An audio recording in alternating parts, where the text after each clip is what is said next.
बात करें अगर हम लाहौर की, तो लाहौर के अंदर पंजाब की जो काबीना है तहरीक इंसाफ की, उसकी जानिब से बड़े अहम फैसले किए गए हैं और लाहौर के जो सदर थे शेख इम्तियाज साहब, जो कि रुकने पंजाब असम्बली भी हैं, उनको लाहौर के सदारत के ओहदे से बर्खास्त कर दिया गया है। ये फैसला पंजाब के जो जनरल सेक्रेटरी हैं राना बिलाल इजाज साहब और जो पंजाब के प्रेसिडेंट हैं अहमद चट्ठा साहब, उनकी जानिब से ये फैसला किया गया है और शेख इम्तियाज साहब को उनकी कारकर्दगी की वजह से या कुछ और वजूहात की बुनियाद पर उनको लाहौर के जो प्रेसिडेंट थे उनके ओहदे से उनको बर्खास्त कर दिया गया है। अब इनकी जगह पर जो एक नया चेहरा सामने लाया गया है वो है जनाब मियाँ अकरम उस्मान साहब का, जो कि मियाँ महमूदुर रशीद साहब के उनके साथ फैमिली टर्म्स भी हैं। इसके अलावा मियाँ अकरम उस्मान साहब ने इलेक्शन भी कंटेस्ट किया और मियाँ अकरम उस्मान साहब 2 साल की जो मिलिट्री कस्टडी थी उसके अंदर भी वो उन्होंने कैद बर्दाश्त की और इस वक्त उनको लाहौर का सदर बना दिया गया है। अब वो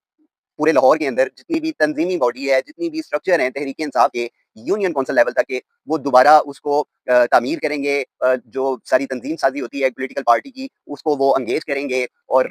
जितनी भी जिम्मेदारियां लाहौर लेवल पर जो उनके कदमों पर डाली गई हैं, उनको हम उम्मीद करते हैं कि वो इसको निभाने की भी सलाहियत रखते हों। मियाँ अकरम उस्मान साहब को जो लोग जानते हैं वो यकीनन इस बात को समझते हैं कि मियाँ अकरम उस्मान साहब एक बड़े तहम्मुल मिजाज, एक खामोश गो तबीयत के मालिक हैं और बड़ी नरम सी आवाज़ है उनकी। और इस सारी सूरत हाल के अंदर जब पाकिस्तान तहरीक इंसाफ को बुरे तरीके से क्रश कर दिया गया है और किसी भी किस्म का जो आप कह लें पंजाब लेवल के अंदर जो कोई प्रोग्राम ऑर्गेनाइज नहीं किया जा सकता, कोई पॉलिटिकल जलसा ऑर्गेनाइज नहीं किया जा सकता, कोई रैली प्लान नहीं की जा सकती, इवन के जब भी ऐसा कोई प्रोग्राम सामने आता है तो उसके बाद जिस तरह की कार्रवाइयाँ पंजाब हुकूमत की जानिब से, पुलिस की जानिब से की जाती हैं, तो इस वक्त यकीनन जो मियाँ अकरम उस्मान साहब हैं उनके ऊपर जो जिम्मेदारी डाली गई है वो अभी तकरीबन आप समझ लें कि डबल माइंडेड है कि वो आया अपनी इन जिम्मेदारियों को निभा पाएंगे या वो साबका रिवायात को फॉलो करते हुए जिस तरह बाकी प्रेसिडेंट लाहौर के लगे रहे और जिस तरह लाहौर की एक तंजीमी बॉडी जितनी भी यूनियन काउंसिल की थी उसको बुरी तरीके से जो है बर्बाद किया गया।